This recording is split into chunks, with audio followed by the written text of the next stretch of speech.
Okay, I was asked for a tutorial on how to replace a handle. I'm going to try to do it pretty quick here. Obviously I don't have any broken handles, so I'm just going to simulate it on one of my pluots that I'm getting ready to ship out. But before we get started, here's a list of things you're going to need. Number one, a hammer. Number two, some way of securing the axe. I have a home-built jig that I use a lot, but if you have a bench vise or a clamp that you can use to clamp it down to secure it, that's going to give you the best results as opposed to just trying to hold on to it while you're working on it. And then you're going to need a punch. Ideally, let me make sure I get a good focus here. You want to use a roll pin punch. This has a little button on the bottom that will align it inside the roll pin to help you drive it straight through. These can be purchased on Amazon for $7 or $8 last time I checked as single bits. You can also buy kits at hardware stores, but they're a little bit more expensive. I have also in the past used bolts that I filed the threads down on. That's a 1/4 inch bolt with filed down threads, work just fine. You can also use in a pinch a screw. I'm going to use that today just to show that it works. I actually think this is better than a bolt because the tip of the screw acts similarly to the roll pin punch and centers itself inside the roll pin. Or if you already have them, a standard punch.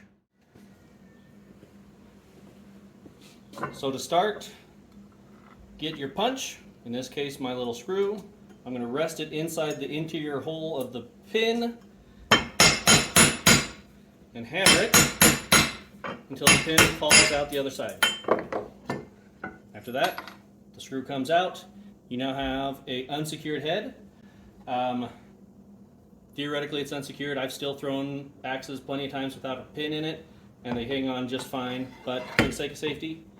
After you've got it out, mount it in your vise, clamp it so that it's oriented horizontally. I built this jig so that I could keep things vertically. I use this little block of wood to support the underside of the beard on the pluot. And then I have an old broken handle, you can see the pinhole, that I have sanded down. Let's make sure you get a good zoom on it. I was doing some experimenting on this, so there's a hole down the center of it as well. But it's basically just sanded on all 4 sides so that it's narrower than the eye. And once the head is secure, you use the punch on top of the handle, drive it out, and now you have a free head. After that, you have to install a new handle. I'm going to switch positions, so I'm going to turn off the camera, and we'll talk about shaping the new handle to go in. For the next step in the process, again, the tools are pretty simple. You need some form of sander. I'd like to use my random orbital sander because it goes fast. And your head, the handle you want to use, and some form of soft face mallet. I've got a dead blow from Estwing that I like to use, but you don't generally want to use a hard hammer like a steel hammer because it will deform the handle as you pound on it to get the handle into the eye. So we're going to start. I like to use 60 grit just because it goes faster and I know what I'm doing. But if this is your first time, maybe start out with something like 120 so that you don't get going too fast. None of the handles that I sell are going to fit directly in the eye immediately, just by virtue of I sold them oversized so that they get a better fit. But what that means is you do have to do some removal, and if you get too aggressive and go too far with your sander, you can get in trouble. So here what I do is I'll do a check. My width is good, or my thickness is good, but my width, as you can see, is a little much. So what I'm going to do is take my sander and just spend some time working on the handle here to get the width down to the point that it'll go in. I'm going to leave the camera running so that we see what the timing looks like on this.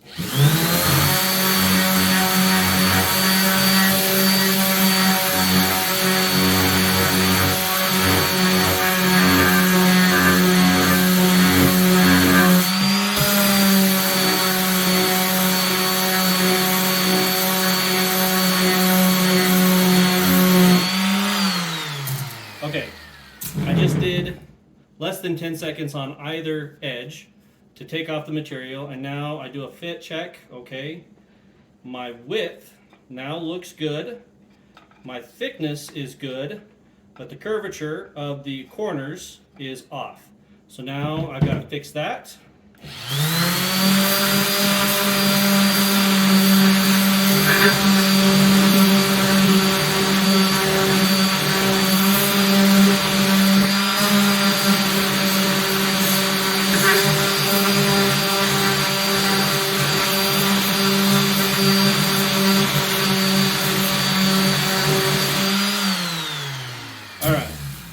So hopefully you can see that. Let me come around, get in the camera.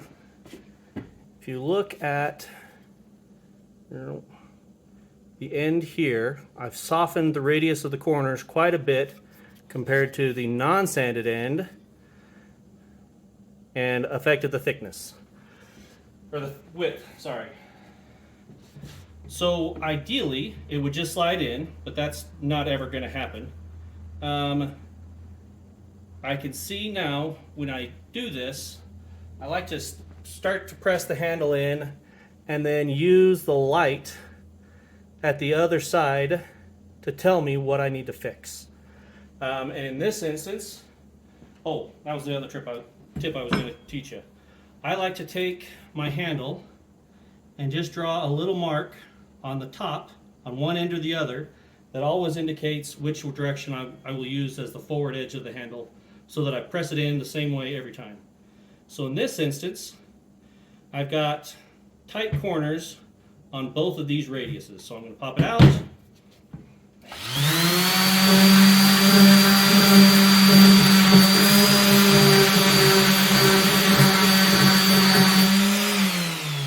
Do a little bit more material removal.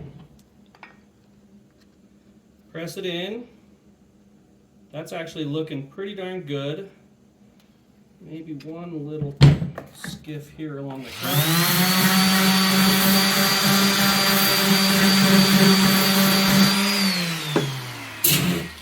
And this is where the hammer comes in.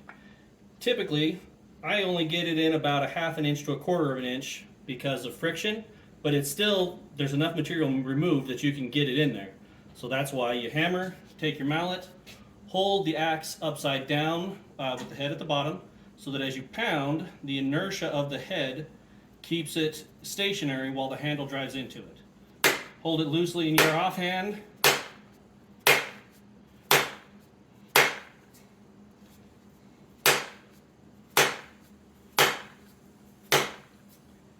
And at this point, I'm about a ¼ of an inch from the top.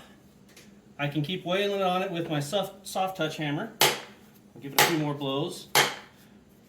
But if it doesn't go all the way in then, that's when I'll go get a hard hammer. So I use this one for the final drive just because it doesn't bounce or mush the impact off of the handle. And there you go. Handle is flush with the head. Once that's done, I take it back over to my original work spot. Use a drill with a ¼ inch bit. Hopefully you can see that. And I'll drill through about halfway in the head to start the hole. Then I flip it over and drill through the other side. What this does is avoids any problems that might come by not holding the drill perfectly straight up and down.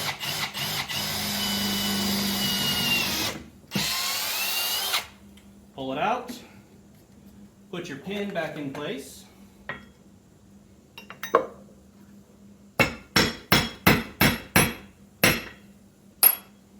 All done. All told, that's a process that's less than 5 minutes for me. It may take you a little bit more time if it's your first go around, but be patient with yourself. In the event that you do make a goof, you can always flip the handle around to use the other side. So I always recommend using, if you're using one of my 18-inch handles, don't cut it until you've got the handle in place so that you know you don't have to flip it around and try from the other side. That's the tutorial. Any questions, feel free to ping me. I'm always happy to answer and help people figure this out.